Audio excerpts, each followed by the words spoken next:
Hello, everyone. This is Ed O'Dowd of CAPIS, Capital Institutional Services. Happy New Year to all of our clients and friends that are joining us for the call today. Uh, we are happy to have you, very happy to have you.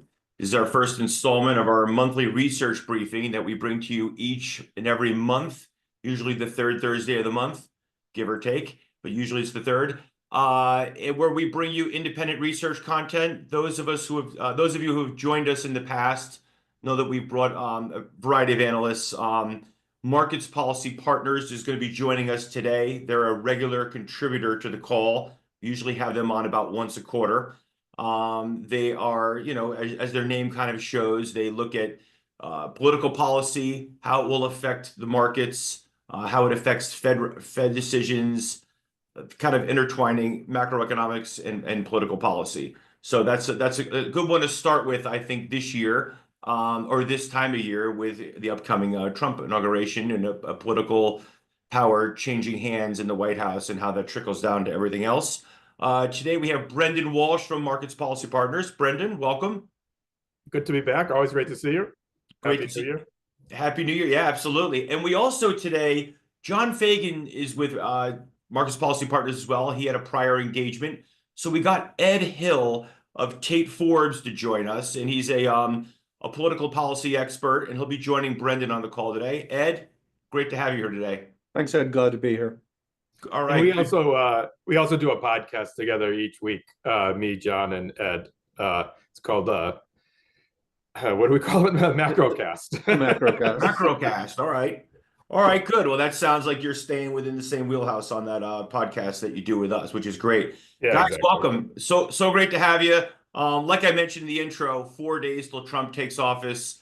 We've been anticipating this moment, knowing it's here since early November. Now it's upon us, and want to dive into that. I know we're going to talk about as far as what's going on with the economic situation. CPI print yesterday was maybe higher than expected, but still kind of tame, and maybe we could see rate cuts. Who knows? I'd love to hear your perspective on that. But yeah, welcome, guys.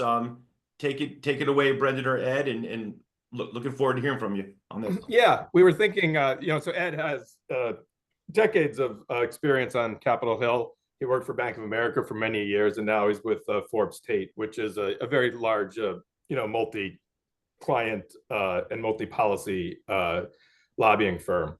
So we thought it would probably make most sense for Ed to kind of explain the Trump administration's priorities and how they can pass through down here in DC, what has to be passed through Congress and what can kind of be an executive order. So we thought that would be the best way to start, and then we can kind of lead in and close with how that affects the Fed.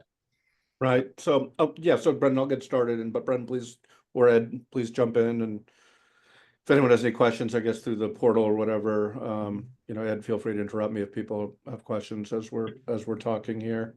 Obviously the sort of new Congress was sworn in on the 3rd. While still organizing, committees are still being named and subcommittees are still being named, and no real policy work has been done by the Congress yet. They have started the confirmation process. No one obviously can be confirmed until they are officially nominated by the president, which can't happen until Monday at noon when President Trump takes the oath of office. But we know who many of the I think the entire cabinet, and beginning to see sub-cabinet and other agency officials being named. So this process will take some time to get them through. I think people are aware, not in the financial services or I should say market space, economic space, there's not a ton of controversy. I don't think anyone thinks Scott Bessett's going to have a problem being confirmed as Treasury Secretary. Lutnick shouldn't have a problem being confirmed as Commerce Secretary. Going through the Council of Economic Advisors with Steve Murrin or Kevin Hassett at the the National Economic Council.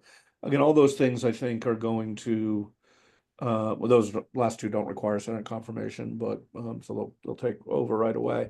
But I think we pretty much know at least the leadership of the teams.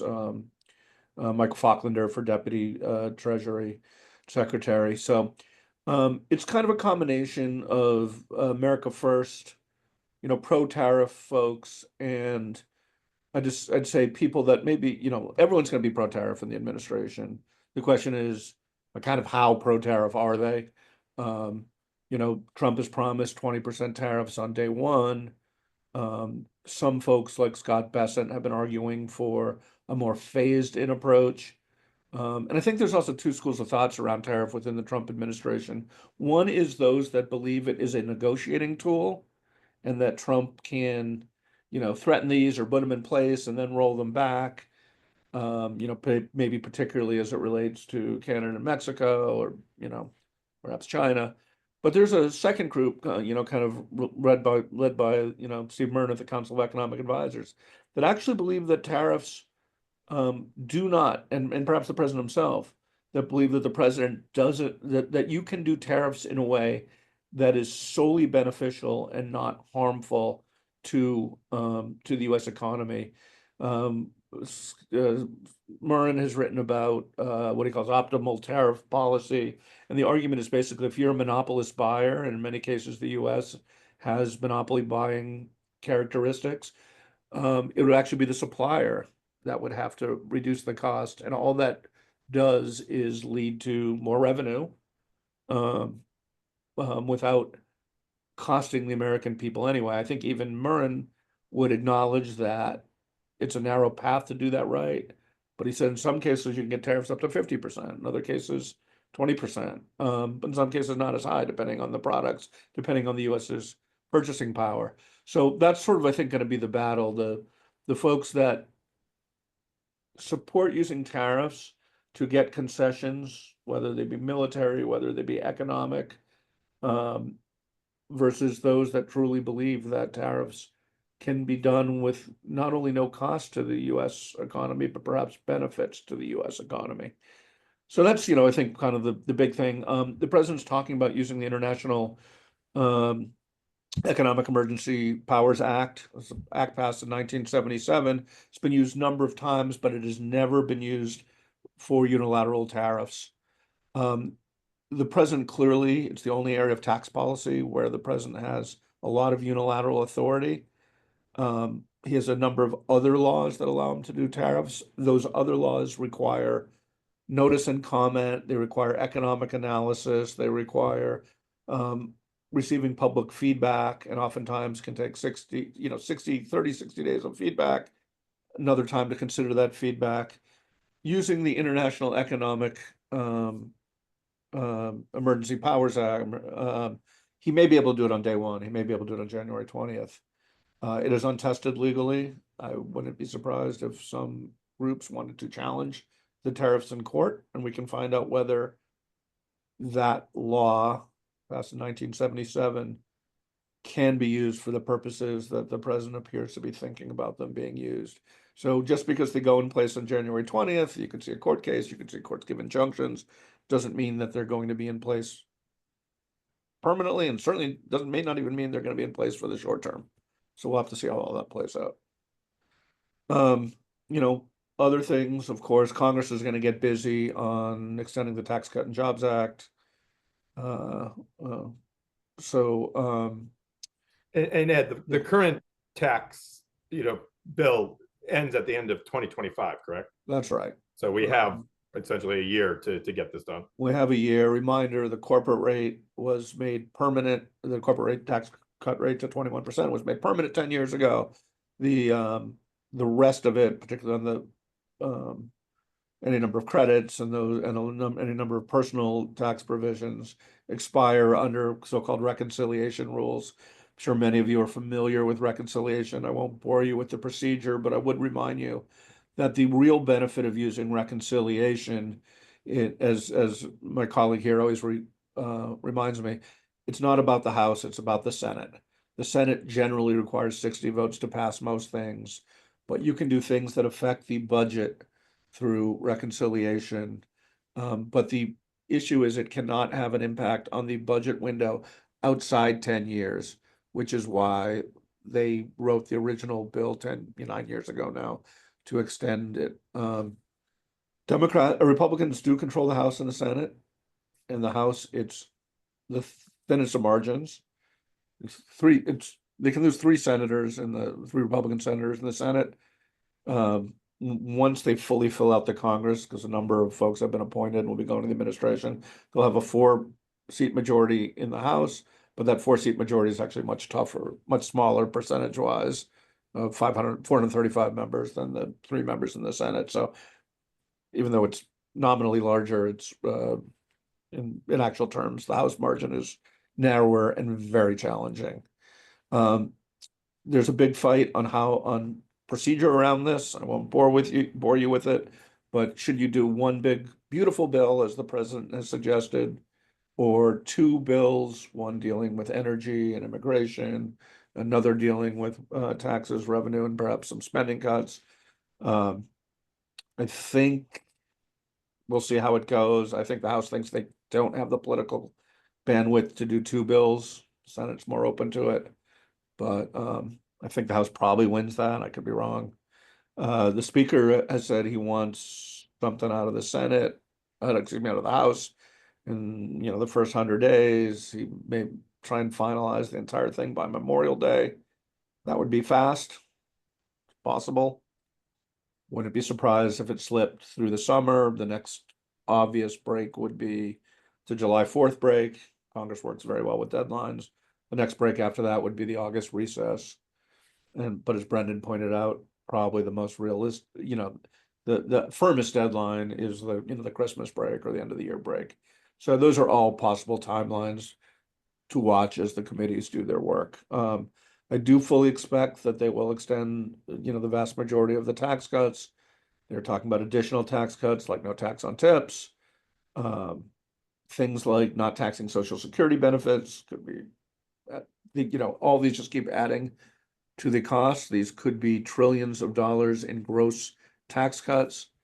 DOGE has promised to find, $2 trillion in savings. Musk has suggested that most recently that could be hard.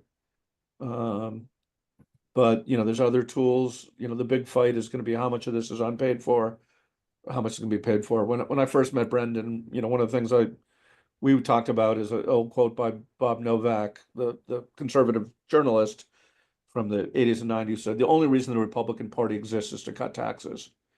And I still believe that's true. I believe that and maybe immigration and energy are the 3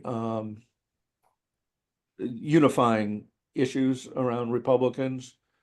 But where some of that breaks down is around, are we going to pay for these tax cuts? Are we not going to pay for it? How much of the deficit are we going to add? With such a narrow margin in the House, that gives a small number of members a great deal of power. We saw this in the SALT discussions, the so-called SALT caucus members, Republican members from New York and California, New Jersey, a few other high-cost states want to increase the SALT deduction. The Freedom Caucus came back and said, that's great if you want to do that, but we got to pay for it. And maybe we should pay for it by cutting the SALT deduction for corporates. So if you want to do it on the individual side, we'll get that money back on the corporate side. So that's looking like a fight. Any of these things could derail reconciliation. I don't know. I'm still bullish on the prospect, but it certainly is going to be a fraught prospect. So I don't know, Brendan, there's a couple things. I feel like I've talked a lot here, but those are a couple things I had on top of mind. We can talk about other things like crypto policy and bank regulation or financial markets regulation or really whatever folks are interested in. But Brendan or Ed, I don't know if you guys had anything to add to that. Yeah, I think the regulation part would be very interesting because that was, definitely the markets are, very excited about the tax cuts and very excited about the regulation kind of across a host of, industries. Yeah. So again, we're a lot of the regulators haven't been named yet. And I apologize. My office is right near where a bunch of inaugural stuff's happening and there's cops everywhere outside. So if you hear sirens, I apologize for that. But Turn your camera over and show us. now you just see a bunch of hockey pictures. But I drove down on Monday and I made the mistake of driving down because you can't park anywhere near the White House now. Right. Yeah. So, I mean, look, if you look at like key regulatory agencies, certainly, financial regulatory agencies where I spend a lot of time, they haven't named anyone yet. Rumors we could hear some of the names this week. Who knows? But rumors probably exactly what, what you paid for it, which maybe not very much, but we will eventually see them. Um, we've, seen, folks being named for, other parts of the economy, FTC, FCC. I think probably from a market's perspective, I think M&A activity and how the Justice Department, how the FTC, how the bank regulator is going to look at mergers. It's not going to be a full free market and everyone gets to do what they want. But I think they're going to be a little more discerning in where they have their objections. So I think, by and large, and I think we saw that reflected in bank earnings, um, or, bank outlooks, where banks are super optimistic about the upcoming M&A environment. I think that makes sense to me. I do think you're going to be able to see, more business combinations. Does not mean that there will be no antitrust enforcement. I think certain areas like social media, although social media has tried to change some of their political direction, I guess, over the last time. But I think there's still some distrust of that and concerns about the role that big media and these big tech platforms have in controlling the economy. But I do think in sort of terms of manufacturing, and particularly if it's a domestic, domestic mergers. We obviously saw the Nippon Steel deal be denied by Biden, but I wouldn't have been surprised if Trump had made that same decision. We saw during the last Trump administration, they vastly increased their so-called CFIUS review process, which is the process led by the Department of Treasury that reviews mergers for national security implications. And so, I do think there's going to be some challenges in that space, but by and large should be more favorable. I don't know. Those are, I think, a couple thoughts around regulation. There was, Trump mentioned he might have put out either on X or it was probably Truth Social a few days ago, 2 days ago, the External Revenue Service. You probably ERS. caught that line. Can you, do you have anything to say about that? I mean, we kind of know what it means right away, but how does Right. it go about getting other countries to pay their fair share? Most topically recently has been Canada.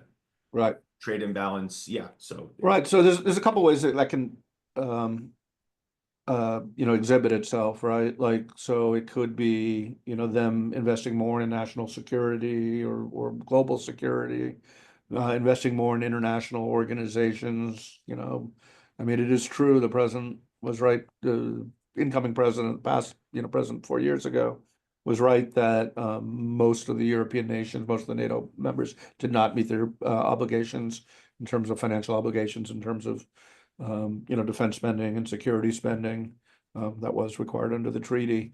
So that's one way you could see it. I think another interesting way that you may see it is in devaluing the dollar, right? I do think there's ways that he may be willing to, and Steve Marron, his Council of Economic Advisors, and his optimal tariff theory wrote about this, that you could get some agreements, global agreements to keep the dollar weaker or to strengthen foreign currencies versus vis-a-vis the dollar. So I think there's different ways that sort of external revenue service and the tariffs and other things that come with it could exhibit itself in terms of policy. I mean, it is somewhat of a contradiction because he's made it quite clear he does believe the U.S. is and should be, but should continue to be the global reserve currency, and then he's also talking about devaluing the dollar at the same time. So all those tensions all play out, And on that front, China is definitely taking it seriously. In the last week, they've every day slightly weakened the renminbi, and I think they're kind of giving a heads up of how this is going to play out if they are massively imposed tariffs upon. Right. Global race to the bottom in currencies. Right, yeah. That was sarcastic. So yeah, so I think that the External Revenue Service, as you said, the tweet, or I think it was a Truth Social post. I think it's called the Truth. Um, he said we should be Internal Revenue Service about collecting revenue from Americans. We should be looking to collect revenues from from foreign sources or non-US sources. So we'll see. My firm represents a lot of Canadian companies, Canadian manufacturers. There's no doubt that the clients we talk to here at the firm are very watching closely both January 20th and the following days to see kind of what form and shape this will take itself. So, and again, I think there's this tension between immediate versus phased in, or immediate shock and awe versus phased in. Do you have an opinion on progress made toward the 40 trillion or income, $37 trillion deficit wherever we're at right now, with Elon Musk looking through budget items and really with Doge trying to take a look at that, and how do you see that all playing out? Doge is super interesting, and I think you can talk to 100 people in DC and get 100 different views on what Doge will look like and how effective it'll be. What I'm telling clients is I don't know how effective it'll be, but I would take it seriously.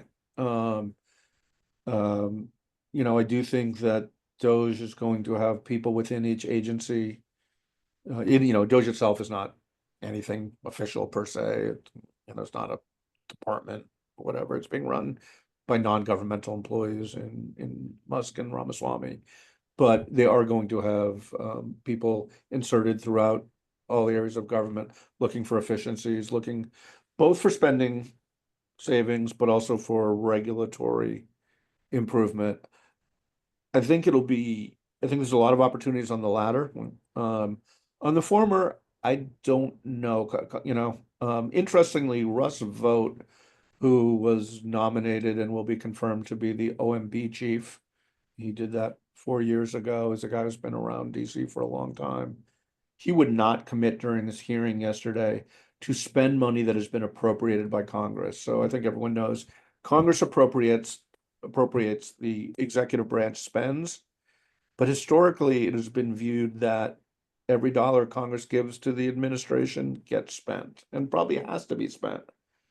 Russ Vogt doesn't believe that. So he couldn't spend anything that Congress doesn't give him, but he could choose not to spend things that Congress gives him, right? So that could result in a downward pressure on spending. That said, the renewal of the tax cuts starting at $4 trillion, at best, and count me skeptical, but at best, that would be offset with $4 trillion in corresponding revenue increases and or spending cuts. There's talk about, I started by saying the corporate tax rate doesn't expire, but there are a group of conservatives that said maybe we should pump up the corporate rate a little bit to get some revenue to pay for the extension of the personal tax cuts, right? So you start at 4 trillion, you add no taxes on tips, you add a few other things, and you're looking at, between $5 and $11 trillion in spending cuts. We're not going to find $11 trillion in offsets. I don't think it'll get that high, but I don't even think we're going to find $5 trillion in offsets. So I do think, at best, if one is a deficit hawk, you're going to look to maybe bend the curve a little bit about the rate of growth of the deficit. I don't actually see the deficit decreasing. Even in their wildest dreams, I think the deficit hawks at best would say we can keep it flat. And I don't think that's realistic, but that's, I think, what a strictest, actually decreasing the deficit with the tax proposals coming due, it's going to be super hard. Yeah. And the president said he doesn't want to touch entitlements, which all we know is, a big area. You also cannot do entitlements reform, Social Security reform, I should say, through reconciliation. So that would require bipartisan agreement, which is harder. So even if the entire, majority party, the Republicans in this case, said we want to do it, they'd have to find ways to do it on a bipartisan basis. So, and the president said he doesn't want to do that. So. And I think this reality that Ed just describes is also what the markets are digesting also. Right when President Trump was elected, especially the equity markets, focused on the positive parts of the policy, while the Treasury market, focused a little more on the potential for wider deficits and also maybe some negative effects of tariffs. Also, that's from the commentary we've gotten from the Fed recently is the same thing that they're, digesting. The market right now with the Fed has really kind of almost completely priced out rate cuts in 2025. There's a 33% chance of one and 33% chance of two priced in for the entire 2025, where, coming into, whatever, three months ago, it was pretty accepted that the Fed would do four. Fed's still talking about doing four, but I think the Fed's view of the four right now is based on kind of current scenario, and they'll digest what comes from the administration on the policy side as it goes. I'm kind of with Ed that we're going to get these tax cuts, but it probably is going to come right at the end of the year, just because of the slim margins. And also, even if you didn't have slim margins, this is a huge bill that has a lot of stuff in it. And, as he said, in the Senate, each senator holds a very large amount of power because they can just take that one vote away. With these small margins in the House, basically every House representative is kind of like a mini senator. So they'll get there, but I think it's going to take a lot longer. Whereas the tariff policy and the regulatory policy can happen, in the first quarter for the most part if they want to do it. So I do think that the markets have a lot of digesting to do in terms of some of the positives and negatives of all that's going to happen in the 2025, which is going to be a very interesting year. I think the Fed will cut once in the first quarter, where the markets kind of price that out. I think that if anyone has a strong view beyond the next 3 months, I think they're, just kind of talking their own book, But the Fed definitely does seem, intent to keep lowering rates as long as it makes sense. And I think that the big reason for that is, inflation is starting to come down, and a big reason for that, which we saw in the CPI report yesterday, is the housing component, which the reason it takes so long is it's a 6-month rolling average. So finally, the lower, house and rent prices that has happened for the last, say, 12 to 18 months is starting to show up in the data. And no matter what happens currently going forward with the 6-month rolling average, it's going to keep coming down for, the next 6 months or so. And then the Fed will assess, how stimulative the Trump administration policies are and whether they need to readjust for rate cuts in 2025. The cuts you see are quarter point cuts, just to be clear. Quarter point cuts. Yeah, and that's what I thought. Yeah, I kind of assumed that. Yeah. Yeah, and I think it's definitely a positive for the markets that, Trump is fine with Powell. And I think Powell's, everything that Powell had done under Biden, Trump would have been happy if he had been president. But when you're running for president, you want to kind of dump on the other guy. Yeah. And Trump, and now is not the time to shake up the Fed, yeah. And there's a number of other people that are rolling off that, the Republican administration will be able to appoint. And Ed, maybe you can speak to this. The guy that was in charge of, regulation at the Fed bar, he's not stepping down from the Fed, but he is stepping down from his role as the lead financial regulator. Yeah, and so that will eventually, well, potentially immediately, potentially eventually, depending on whether he's looking at the existing Fed board or wants to get an outside party to lead that, the vice chairman for supervision regulation, which is a super important role around regulating the banks. He's also going to get to replace the head of the Consumer Financial Protection Bureau, the chairman of the FDIC, and the chairman and the comptroller of the currency. So all the bank regulators will either immediately or soon be run by Republican appointees. And, you know, for the banks, particularly around like Basel III and some of the liquidity requirements, maybe even the long-term debt requirement for those who follow all that stuff, those are all going to be better than, you know, what could It have would have been. happened had the election gone a different way. Well, one question is, you know, we had this deal between Israel and Hamas just 2 days ago, I guess. And that reminds me of the other deal that I expect or want to hear your thoughts on it, Ukraine and Russia. I feel like even both sides, even if Zelensky has seemed reluctant to strike some type of a deal, some of his comments in the last 3 months or since Trump's election have been maybe more amenable to striking some type of a deal. What do you guys think? Is there a deal struck between Ukraine and Russia to finally end this war? Yeah, I mean, so, you know, there's a deal if Zelensky and Putin are willing to take something other than, you know, a full victory. And, you know, like, I'm not trying to come off as a Trump apologist and everything I'm saying here on this, but, you know, Trump's foreign policy, sometimes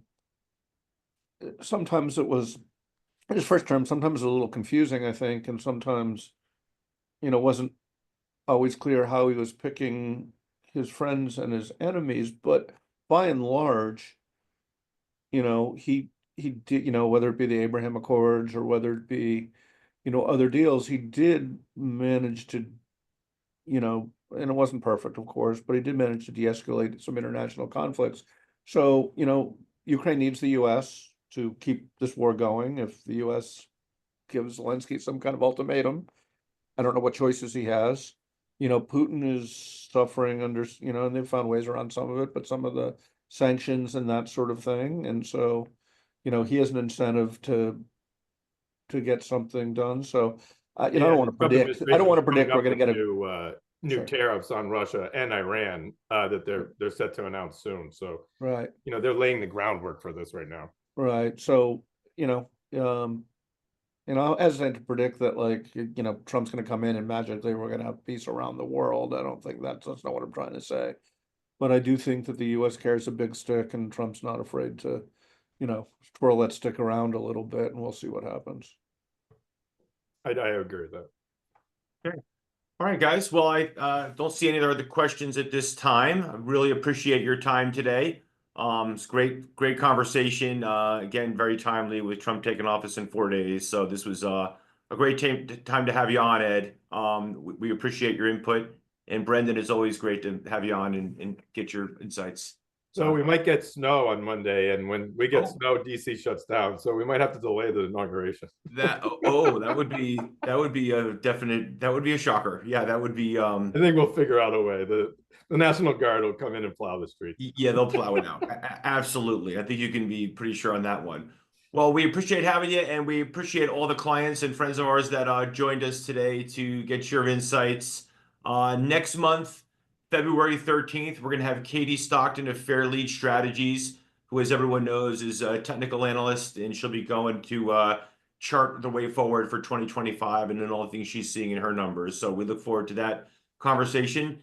Ed, Brendan, thank you so much. Appreciate it. Thanks Great for to having see us. you guys. All right, take care, everyone. Bye-bye.